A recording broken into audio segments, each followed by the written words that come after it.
I'm Jeff Patterson, this is Eric Nelson. Today we're looking at some more of our beginning white belt curriculum and going over the mount position today. We're looking at some basic top mount controls in this video and just basic stabilization practices basically from the mount. So Eric, if you can lay down here, slide this way a little bit please. All right, so anytime we get onto the mount position, the main thing we're trying to do is establish control. One of the things that I see happen more often than not with beginning students is they get excited, they get on the mount, and they immediately go for a submission, and they never really get the control, and by the time they're getting halfway into the submission, they're already losing the position. So one of the first things I like to do is when you get on top of the mount position is focus on a good stable base. So I can have a good 4-point base here where I've got good control. Now whatever he starts to do, whether he starts to attack with the elbow, trying to go elbow escape, I can use that hand. And notice how too, and this is kind of an important detail, whether he's pushing on my hip or pushing on my knee, say he pushes on my hip, or here, and he's putting a lot of pressure here. If I go and just try to muscle this out of there and he's pushing hard, it's gonna be a battle of strengths and it's gonna be hard for me to move this. But if I just give a little bit and yield to that force, I can take this out with very little amount of effort. So you want to think about that when immediately, anytime you're in a position where you start feeling that pressure, see if you can redirect it rather than trying to fight it and go against the pressure that you feel. So once I have my control in this position, now we're going to look at our basic positions from here.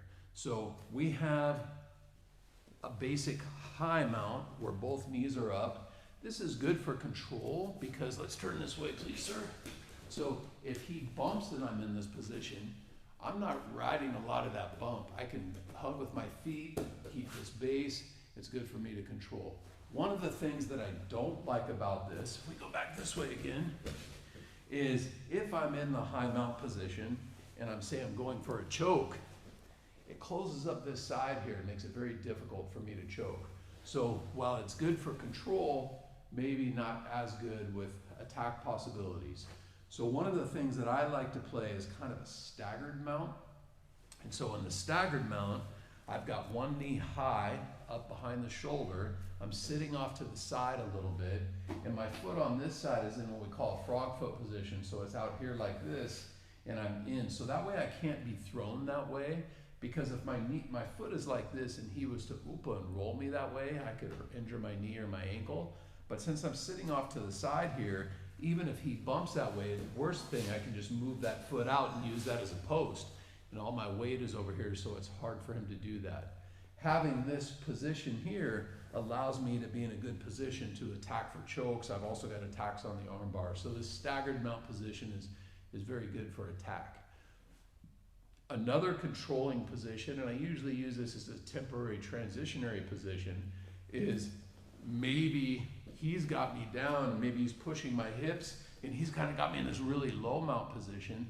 Briefly, you can grapevine where I'm hooking the legs with my feet, and this is kind of going to give me control here, and I can use this kind of low mount or grapevine position as well. So we have those basic controls from the top. Sometimes if he rolls to his side, I can go into what we call kind of a side mount position. And here my back knee is up high towards his shoulders. Underhook here, I can start attacking the neck here. If I'm looking for attacks, I can go for the arm locks here, and I can go to a back attack from here as well.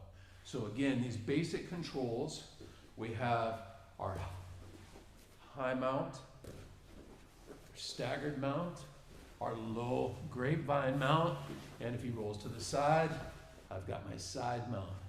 Now remember, when we're playing the mount position, number one, always control before submit. Establish good control, make sure you have a good base, take your time, be patient.